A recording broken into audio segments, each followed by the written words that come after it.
for the most part. For most of it, yeah. And I missed the spring snows as well because I was on the road for that. So. Mm-hmm. Yep. Well,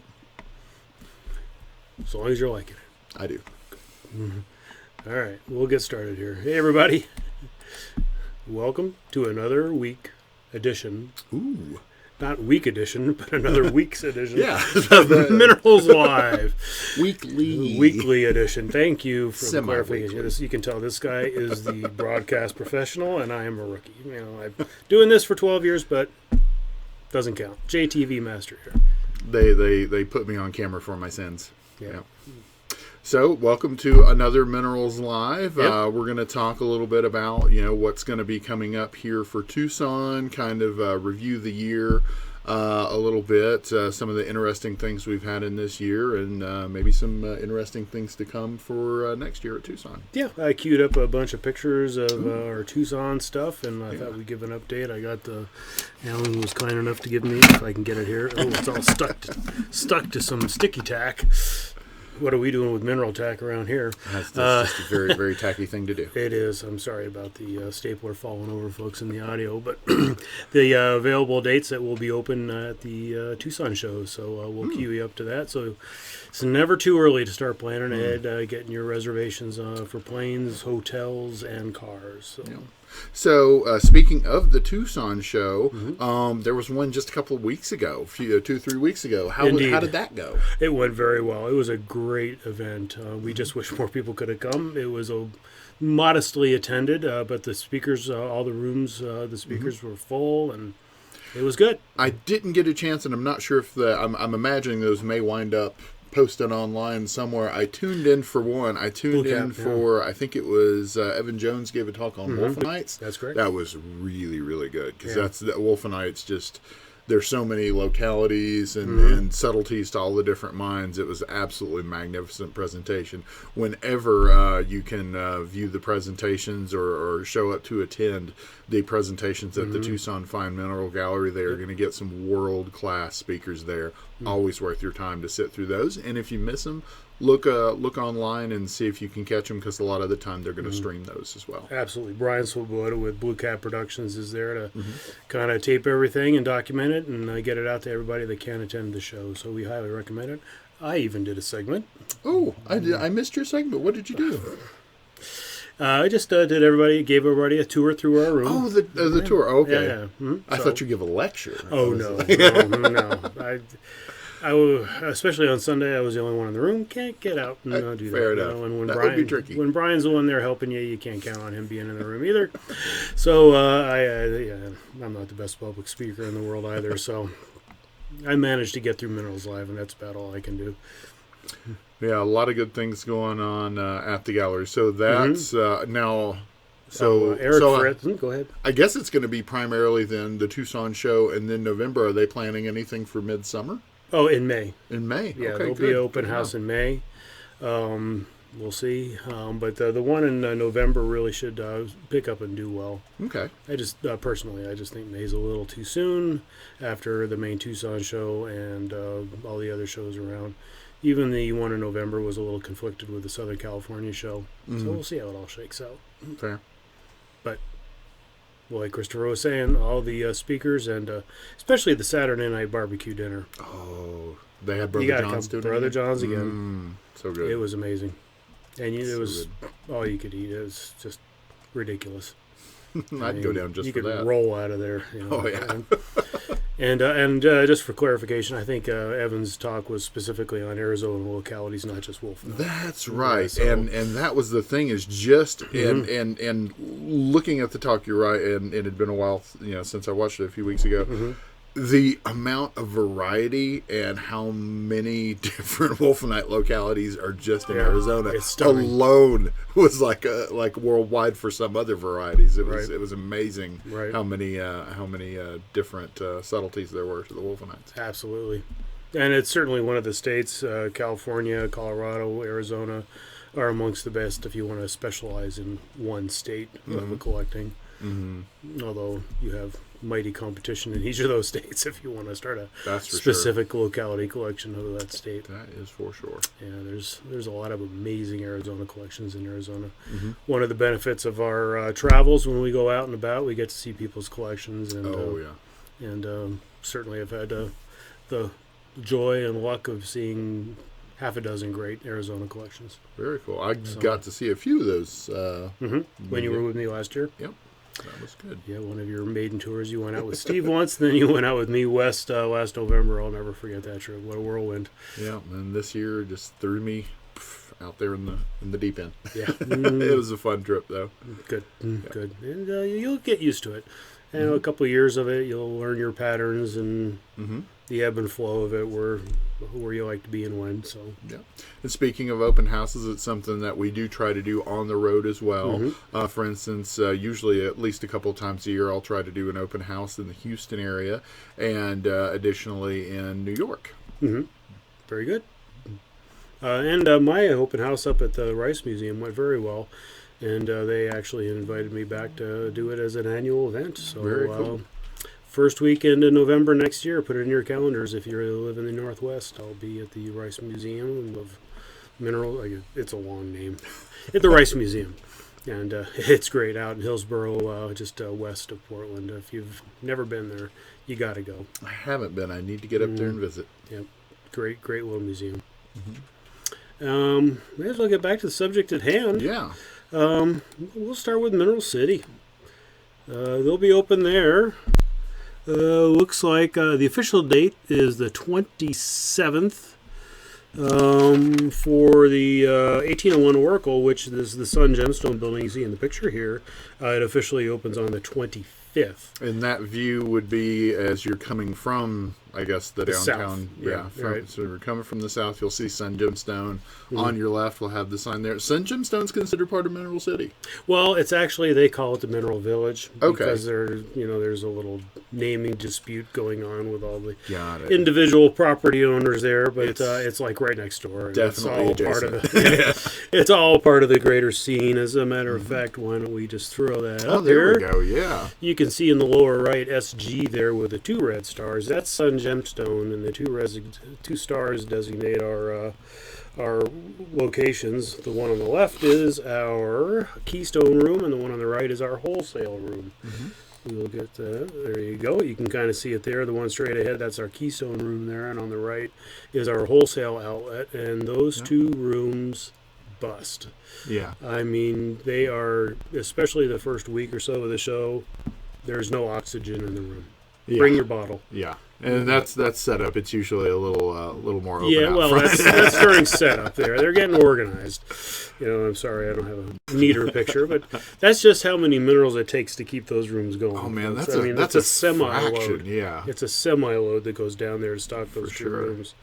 So I think we got it. Oh yeah, here we go. There we go. This is a little neater picture of the yeah. And actually, I think this was during construction when there was absolutely nothing there. But yeah, have to forklift those pallets in there. You do, absolutely, you do. Any other? Nope. We'll just head on over. Also down there, we'll go to this picture first. Building A is our other Keystone room. You can see the little star there. We're tucked right in the corner. And that room is a beautiful Keystone outlet. It is just, people come from all around just to kind of hang out in that room. And I tell you, just as far as hanging out goes, if they're there where they were last year, Mineralogical Record is right there outside the door to our room. So talk about a good place to hang out and just find out what's hot, what's going on new. That's a really good place to get a scuttlebutt about things you should be looking for and new things that are out there. Absolutely. That and Rocks and Minerals are the two finest publications for this hobby. Absolutely. And you can see, gosh, how many cases are there? 1, 2, 3, 4, 5, 6. There's about 10 or 11 cases, plus other little displays in there, and the wonderful back room for the occasional secret display. And it is a great venue. This whole venue in general has transformed the show scene in Tucson.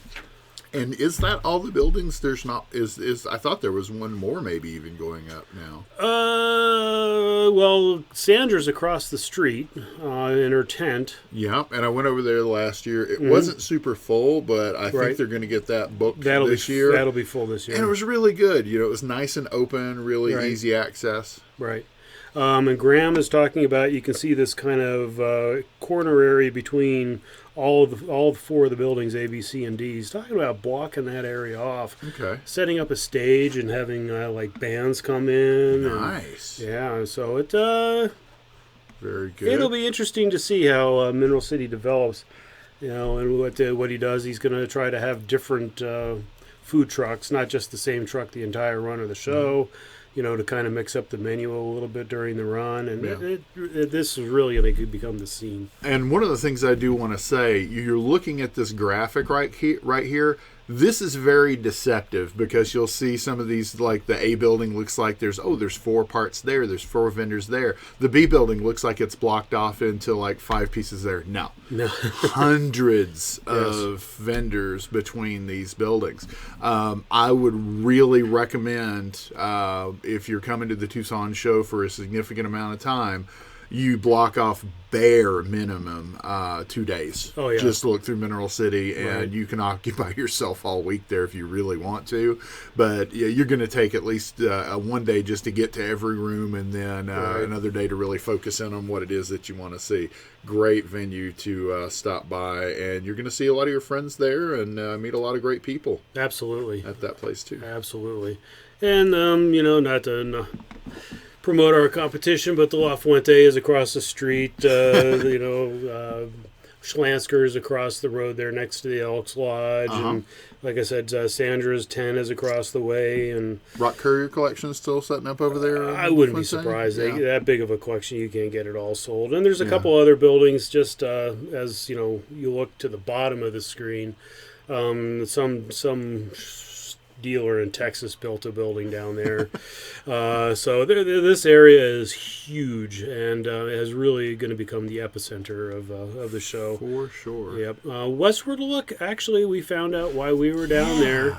It's not going to be a Wasteman production, but if you ever buy anything from Wayne Thompson or Marcus Boudil or the likes of them, there will be 6 rooms open up at the Westward Look. Is it only 6? I thought it was only 6. Okay. But certainly there could be a few more added on. And from what I understand, they are doing so with his blessing. Yeah. With Dave's blessing. Right. So, tradition continues. It does. It does. And there's also another venue a little farther south. Further south. Yeah.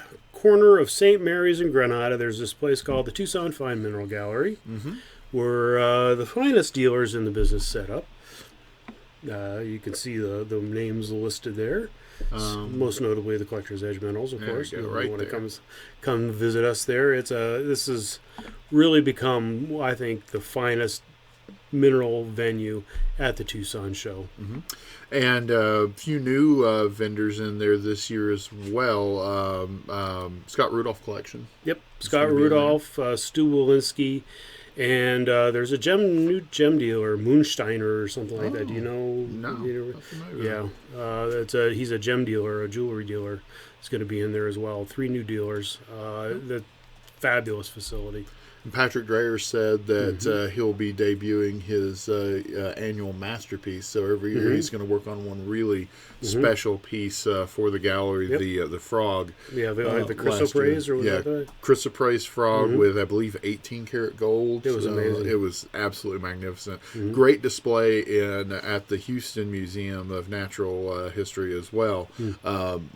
Multiple generations, 3 or 4 generations of the Dreyers have their pieces on display there. The frog is actually part of that display. Oh, awesome. Went down there, only had about a half an hour, so I just went through the snap pictures like a mad real fool. Fast, right? And got the book. They had a great book for sale there as well. Very cool. Highly recommend stopping by to see that if you're in the Houston area. Very good. We can get back here. And there's one other picture, just to make sure everybody sees where we're talking about here. Granada and St. Mary's. Oracle, as it goes south, becomes Main Street, and then it turns into Granada. So don't think it's a lot easier to find than you may think. And there's plenty of free parking at that venue, so don't be afraid to come on down. This is another venue you're going to need at least 1, if not 2 full days. The catered courtyard with Brother John's barbecue, all the dealers. This is a place you can spend. You could just spend a week just kind of hanging out. Oh, for sure. And lunchtime is an especially good time to come over there. The salmon salad was one of my favorite things to eat there at the show. Yeah, I had one of those when I was down there in November. Good. That's really good. Their brisket's always on point. Oh. I just spent an hour talking about the food in Tucson. Getting to get a little bit of a Pavlovian response going with me here, but no, nothing like a little good barbecue. Yeah. But anyway, well, we digress. A lot of good barbecue. A lot of good barbecue, yes. Best dealers, Daniel is there as well, just right across the parking lot. So for the best minerals in Tucson, you definitely want to come down to that corner of Tucson during the show. Speaking of gyms, if you're interested in the gyms as well, was it Granada Galleries right next door as well? Yeah, Some fine gyms and art pieces and things there also. Big deco, big pieces of petrified wood. Is there fossils in there as well, or is just like occasionally agate slices? No, and things? you'll get some, and you'll get like some ammonites, some. I want to say I usually see aquatic fossils in there more than just about anything, but I think you get some variety. Gotcha. It's a 100-yard walk from the Fine Mineral Gallery. That little area, you could spend a week just walking around in there, checking it out. Absolutely. The downtown restaurants are just right there. You could walk, easy walking distance. So you can even walk to the main show from there. It's really not that far. That's true. I've done that walk. So, yep. Well, you could try Uber next time, but yeah, you need a little exercise to work off the barbecue. There you go. Anyway, and we will be open on the 26th of January. I'm just kind of looking up at the calendar up there. Okay. And, Is it 26th? I thought it was 27th. Well, officially, if it opens on Saturday, maybe it's the 27th, but the 26th is a Friday. We'll be there. And generally, we're open on Friday. So, okay. And actually, probably if you swing by late in the afternoon on the 25th, we'll be open there too. For sure. Because there's always people wandering around, and the doors aren't locked, so not to encourage people to come down while we're all setting up, because sometimes it's a mess, and we just can't let people in the room when we're really in the throes of getting set up. But usually by the afternoon of the second day of setup, we can open the door. So we look forward to seeing everybody there. Hopefully you can make it this year. And if you go to the Tucson Fine Mineral Gallery website, you just spell it out. There's a full listing of all the events, and they have pretty much almost every day got something going on there. Yeah, some really good talks are scheduled. So talks, food, great minerals. That's what Tucson's all about, so we hope you can make it down. Absolutely. Right. And speaking of good minerals, you want to talk about some good minerals? Let's talk about some good minerals. Before we get too far off, we can talk. We can save that for the end of the show. Let's just go right to Specimen 1. Okay. I was going to give Alan a shout out on this, but we'll do that later on. Specimen number 1. All right. Yep.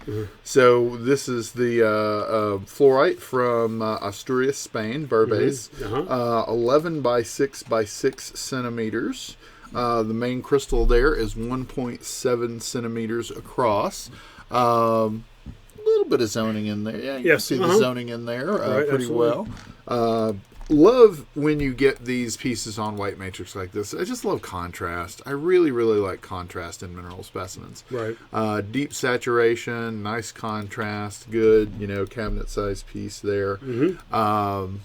Really, really good color to get in. I'm trying to think, I guess now purples are represented pretty well across quite a few minerals. But, Right. it's always a classic. It's one of the things I like, I spent a lot of time with gems working with color theory and things like that. So you saw how I did the Volta last time. I really, really strive in my personal displays. I really try to get like a good color balance. If I've got one purple specimen, I'm probably going to put it in the middle. I get two, it's going to go on the side, and then just try to balance them out as I get more and more. And purple's a really good one you can design around, especially with the contrast that it'll give with your yellow and your orange minerals. Sure. Really, really good purple specimens will pair together with others for a really dynamic display. There you go. And generally, purple minerals aren't terribly expensive. No, they're not. You got your fluorites, your amethyst, and everything. They're beautiful and they're very affordable. Like this piece. So how affordable is this piece, Richard? It wasn't like I was intentionally trying to set up a segue, but it's just $575, no shipping. Shipping is included in this price on Minerals Live. It's free. Just $575 gets this cabinet-sized fluorite to your door. It's a great piece, and it's definitely eye-catching. I love it with the Clevelandite, accompaniment. All the assemblage of this piece it's really quite beautiful. Very nice. Fair, with a slight edge rubbing a little bit on that main crystal, just for forewarning. I tried to catch it in this picture, but it's just a beautiful display specimen. Yep. Yeah, like from this distance, I can't really see that. It's eye clean for sure. But always just like to people know. Absolutely, repairs, restorations. It's one of the things that differentiates us at the Collector's Edge here. We disclose everything on our labels and when we're talking to people, so you can rest assured you're getting what we're telling. So anyway. Yeah. We like them, but once they leave here, we don't want to see them again. We don't like upset customers saying, "You didn't tell me this," and unfortunately, well, we'll just leave it at that. There you go. Anyway, specimen number 2. More great contrast. Yes, and contrasting nicely with the purple. Fluorite on orthoclase from the Orongo Mountain, Namibia, 5.5 by 9.3 by 8 centimeters. Really, really good saturation on pieces from this locality, because a lot of the times you get some really, more like lighter saturation, especially for this size of crystal. The saturation is really, really good on these. Right. Very, very strong, strongly bluish green color. Almost, that same palette as the Colombian emeralds. Not only do I love the contrast, but I absolutely, ever since I first started collecting, I love feldspars. Just the blocky shapes. The shapes are always so sharp. Even here where you've got some etching, or they look a little porous almost. You still have those really bold angular shapes to the orthoclase with the highlights of the fluorite on that. This is just an absolutely striking specimen. All of these, whenever I see these orthoclase with fluorites, love them all. And you can see on screen, right, as it's going around, there is a Carlsbad in there. So this is a pretty neat little specimen.